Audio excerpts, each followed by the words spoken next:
big rift tonight in a Catholic church community struggling to recover from the Palisades Fire.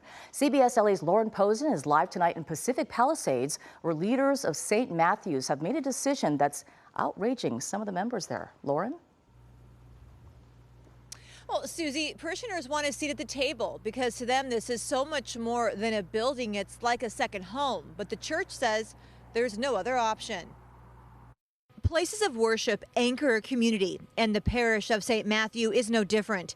This 28-acre sanctuary carries a history dating back to the 1920s. All these buildings were ranch houses that were purchased by the church and then adapted as both a church and school grounds. When the Palisades Fire tore through the area nearly a year and a half ago, it spared the iconic sanctuary, but flames tore through the school. Both char and burning on the outside, all of the playgrounds destroyed, and it was the oldest school building on the campus. The fire also hit Founders Hall, the community's main gathering spot. Over the course of, remediation and meeting with our experts that have been helping us get the campus safe and ready to go, it has become clear that they're just not safe. She says both buildings will be demolished and rebuilt, but not everyone is on board with tearing down Founders Hall.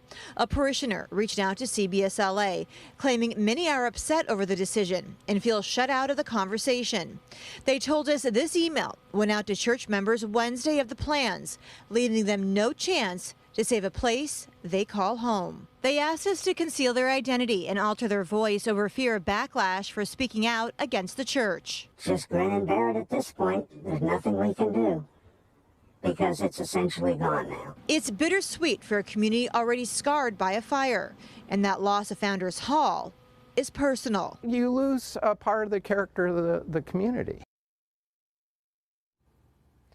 The church plans on holding a special ceremony on Sunday before demolition, and the design plans will be revealed next month in June.